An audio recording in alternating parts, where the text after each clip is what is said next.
सबको साथ में बुला लिया तो हम कैसे पकड़े? मेरा मतलब है कि कैसे पसंद करेंगे? जेवर और कपड़े पसंद करने होंगे ना।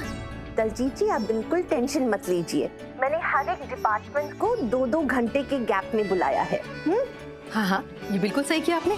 अब चीजें पसंद करने में टाइम तो लगता है ना, बड़े बड़े काम ऐसे थोड़ी हो जाते हैं, है कि नहीं? ये बात तो मैं भी समझती हूँ। और लड़कियों की जब बात आती है तो वो तो बहुत वक्त लगाते हैं हर चीज चूज करने में। इसलिए मैंने बोला ना बाबा ना, हमसे कुछ गलती ना हो जाए, तो बेटर यही होगा कि थोड़ा टाइम लेके अच्छे से चॉइस करके ही लेंगे। हाँ जी हाँ जी। राखी जी, एक बात कहनी थी आपसे। आप इतना सब कुछ मेरी दोनों बेटियों के लिए कर रही है, बहुत पुण्य मिलेगा उसके लिए आपको। एक तो मेरी तरफ से बड़ा सा थैंक यू बनता है, मगर इस वक्त मैं आपको छोटा सा थैंक यू बोलना चाहती हूँ। ठीक है जी, मैं आती हूँ। दलजीत जी, आज आपने थैंक यू बोल तो दिया, अब इसके बाद कभी मत कहना। इनफैक्ट मुझे आपको थैंक यू कहना चाहिए। आफ्टर ऑल आप अपनी इतनी प्यारी 2 बेटियां मुझे लक्ष्मी स्वरूप में दे रही है मेरे घर में आने के लिए, तो थैंक यू। अच्छा, ये सब थैंक यू छोड़ देते हैं। अब आप बताइए कि आप यहाँ कब आ रहे हो पलकी और शनाया के साथ? हाँ जी, मैं बस आती हूँ। पलकी और शनाया को भी लेकर आती हूँ, है? आप परेशान ना हो। ठीक है, आपका इंतजार कर रही हूँ मैं। जी, ओके।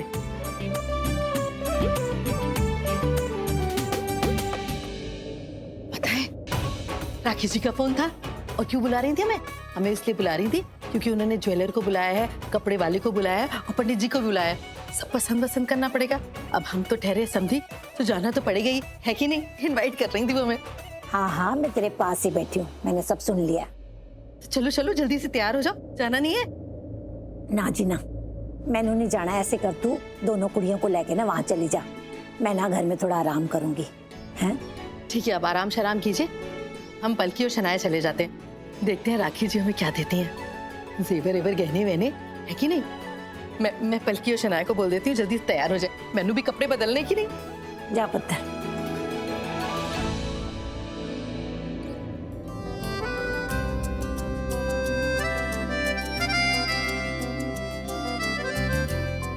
प्रीता पुत्र, क्या कर रही है तू? राखी माँ, अरे आप यहाँ, आप मुझे बुला लेती, मैं वहां आ जाती। क्या फर्क पड़ता है पुत्र, ये घर भी तेरा है, वो घर भी तेरा है। फिर चाहे मैं यहाँ आऊं या फिर तू वहाँ आए, एक ही बात है ना।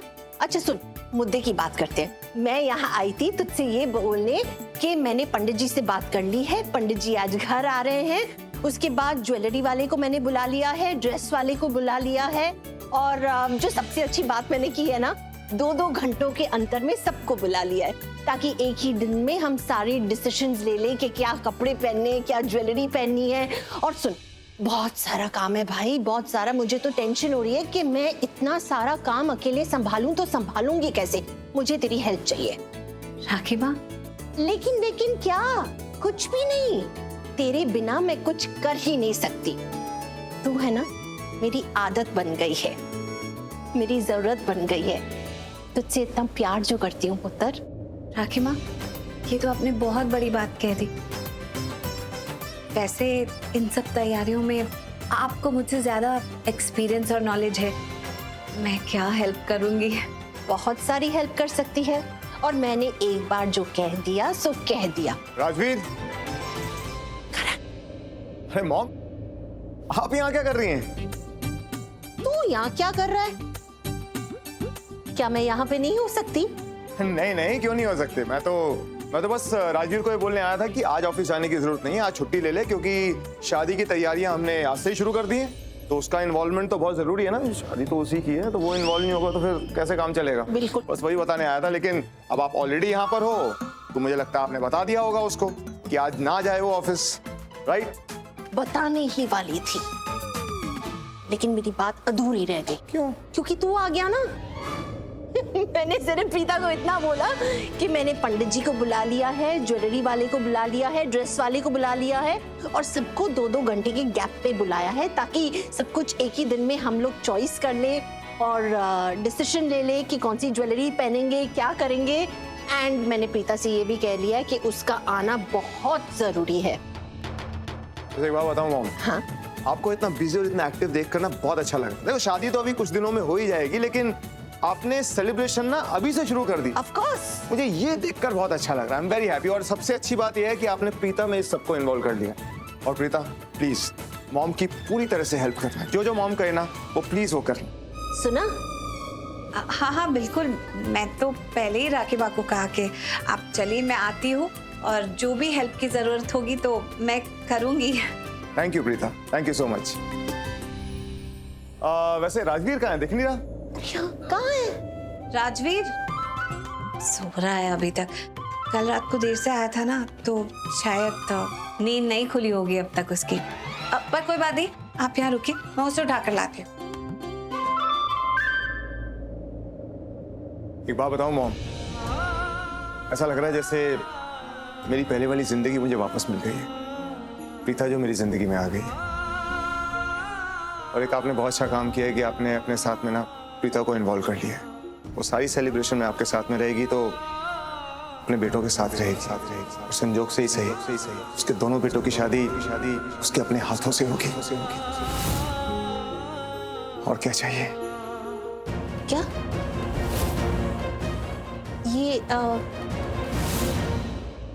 आप mom, what I mean to say is, देखो जब रुद्र और शौर्य का जन्म हुआ था ना, तो प्रीता ने तभी से अपने बेटों की शादी की तैयारियों के सपने देखने शुरू कर दिए थे। अब एक बात बताओ, अगर रुद्र आज होता तो बिल्कुल राजवीर की उम्र का होता या नहीं होता? तो एक तरह से देखा जाए तो बेटा ही हुआ ना उसका, वैसे बेटे जैसा ही हुआ। और एक बात बताऊं, प्रीता ना बिल्कुल आपकी परछाई, टोटल कार्बन कॉपी, जैसे आप हो ना बिल्कुल वैसी की वैसी। मतलब पूरी फैमिली को एक साथ में रखना, यूनाइट करके रखना, मॉडल्स का ध्यान रखना, वैल्यूज का ध्यान रखना, संस्कारों का ध्यान रखना, बड़ों का आदर करना, बिल्कुल वैसी ही है। सच में आज अगर रुद्र होता तो बिल्कुल राजवीर जैसा होता। और राजवीर भी देखो ना, माना कि वो प्रीता का बेटा नहीं है, लेकिन प्रीता ने उसको पाल पोस के बड़ा किया। तो एक तरह से देखा जाए तो राजवीर और शौर्य दोनों ही उसके बच्चे हैं, है ना? और प्रीता ने अपने दोनों बेटों के जन्म पे ये सपना देख लिया कि उसकी बहुएं कैसी होंगी। सच में वो हमेशा चाहती थी कि उसकी बहुएं बिल्कुल प्रीता जैसी हो, बिल्कुल आप जैसी हो। वैसे ही संस्कारी, बड़ों का ध्यान रखना, पूरी फैमिली साथ में लेकर चलना, कोई गलत काम नहीं करना, बिल्कुल वैसा। और देखिए ना, हमें लड़कियां बिल्कुल वैसी मिली, भगवान का लाख लाख शुक्र है। और यहाँ तक कि प्रीता ने तो ये भी सपना देखा था कि उसके बेटों की जो शादी होगी उसमें उसकी बहुएं किस रंग के कपड़े पहनेंगी। आप सोच सकती हैं, तब उसने डिसाइड किया था। मतलब ये है कि प्रीता ने तब डिसाइड किया था कि उसके बेटों की जिंदगी में क्या रंग होंगे। ऐसी है हमारी प्रीता, सच में। आजा राजवीर। करण, ये आ गया राजवीर, ले आई इसे। मैं उठ गए? सो रहे थे अब तक? हाँ मैंने उठाया, मैं बोल के तो गई थी कि सो रहा है, मैं उठा के लाती हूँ। सुना नहीं था क्या आपने? अरे नहीं, मेरे कहने का मतलब ये नहीं था। मैं तो बस ये कह रहा था कि इतनी लेट तक नहीं सोना चाहिए, जल्दी सोना चाहिए और जल्दी उठ जाना चाहिए, हेल्थ के लिए अच्छा होता है। एक काम करो राजवीर, तुम जल्दी से तैयार हो जाओ और फटाफट घर पहुंचो, बहुत सारे काम हैं। ओके, सारी तैयारियां करनी है। ओके, मैं बस अभी आता हूँ। और प्रीता तुम भी जल्दी से जल्दी तैयार होकर ना घर पे पहुंचो। सारी सेलिब्रेशंस करनी है, सारी तैयारियां करनी है, मॉम का साथ देना है सारी सेलिब्रेशंस में। जल्दी आना। बस अभी आती हूँ। हाँ चल आओ।